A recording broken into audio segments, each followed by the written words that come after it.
তো বন্ধুরা আজকে আবার চলে আসলাম। আজকে মটন বিরিয়ানি হবে অনেক দিন পর। এই যে মাংস নিয়ে আসা হয়ে গেছে, দেখতেই পাচ্ছ। তো চলো দেখা যাক কাক করে।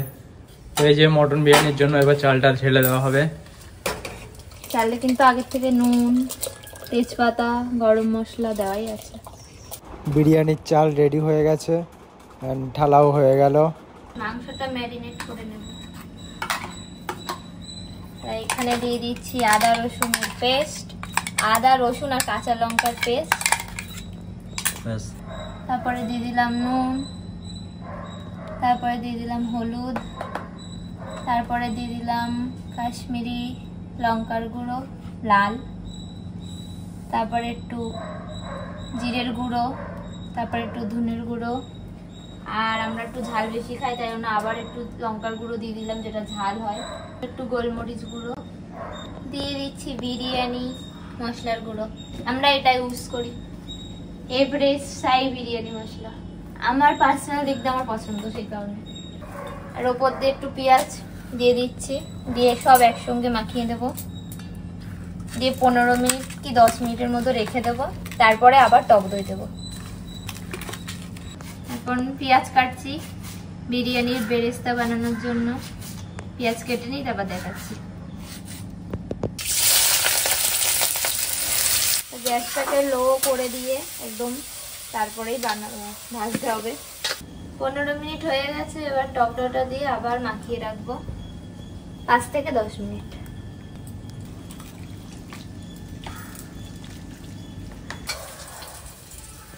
যেই তেলে বেরেস্তা ভেজেছিলাম সেই তেলটাই দিয়ে দিলাম, আর একটু গোটা গরম মশলা দিয়ে দিয়েছি, আর দিয়ে দিলাম মাংসটা। এখানে আমি আলুগুলো কেটে রেখেছিলাম আগের থেকে, সেই আলুগুলোও এতেই দিয়ে দিলাম। মাংসটা কষানো হোক। দেখো বন্ধুরা, এদিকে রান্না হচ্ছে আর এদিকে দেখো বৃষ্টি শুরু হয়ে গেছে। আমার সাইকেলটা পুরো ভিজে গেছে, পুরো বৃষ্টি। দেখো ওহো, ছাদে থাকলে আরো ভালো দেখাতে পারতাম। এখান থেকে ফোনে ভালো বোঝা যাচ্ছে না বৃষ্টিটা, কিন্তু ভালোই জোরে বৃষ্টি হচ্ছে। দেখেছো, এদিকে দেখলে বোঝা যাচ্ছে। ভালো, দেখা যাক কত দূর কি হয়। বৃষ্টির জন্য হয়তো রান্না একটু বন্ধ করে রাখতে হতে পারে। রান্না হচ্ছে, দেখা যাক কি হয়। আর বৃষ্টি পড়ছে বলে একে বন্ধ করে রাখা হয়েছে ঘরে, তাই চিল্লাচ্ছে কেনতো কেনতো দেখো কেনতো। ও যা গন্ধ বেরিয়েছে না বন্ধুরা, কি বলবো, সুপার। তো অবশেষে মাংস হয়ে গেছে, এইবার বিরিয়ানিটা রেডি করা হবে। দেখাও, এই দেখো, খালি আলুই দেখা যাচ্ছে, মাংস তলায় পড়ে গেছে। এবার ভাতগুলো দেওয়া হবে।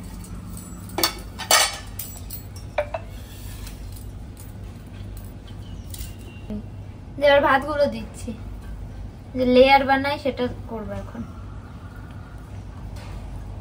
ভাতগুলো দেখেছি একদম ঝরঝরে। এবার একটু ওপর দিয়ে বিরিয়ানি মশলা দিয়ে দিই, একটু ঘি দিয়ে দিলাম,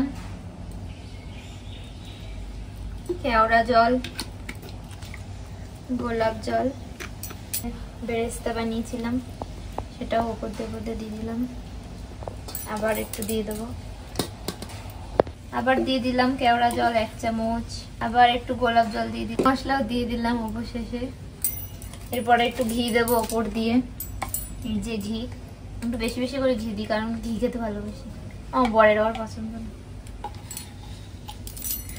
আর এই তেলটা আমি ওপর আগে তুলে রেখেছিলাম মাংস রান্না করার সময়, তো এটাও দিয়ে দিলাম ওপর দিয়ে।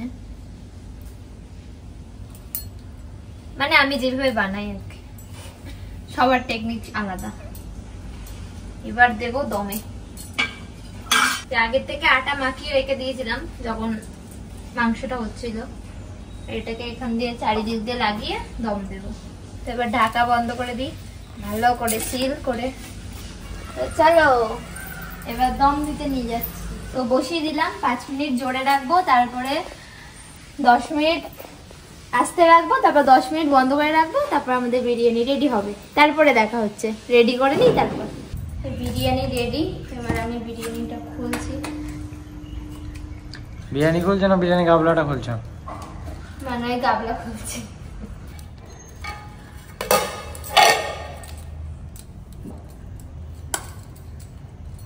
বিরিয়ানি একদম দেখতে পাচ্ছ ঝরঝরে ভাত।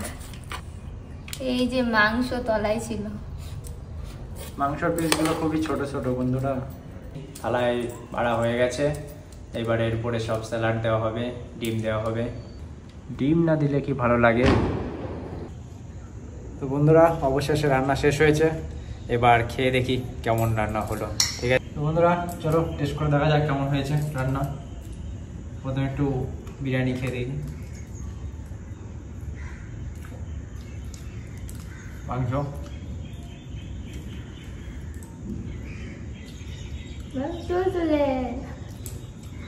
সুপার হয়েছে, সুপার। মটন বিরিয়ানি এই প্রথমবার রান্না করেছে বউ। চিকেন বিরিয়ানিটা ভালোই রান্না করে, কিন্তু মটন বিরিয়ানি প্রথমবার করেছে, তাও অনেক ভালো হয়েছে, অনেক সুপার একদম। কারণ আমি মটন খাই না, হেভি টেস্ট, প্রথমবার খাচ্ছি। তো দেখা হচ্ছে পরে অন্য কোনো ভিডিওতে, তখন বাই।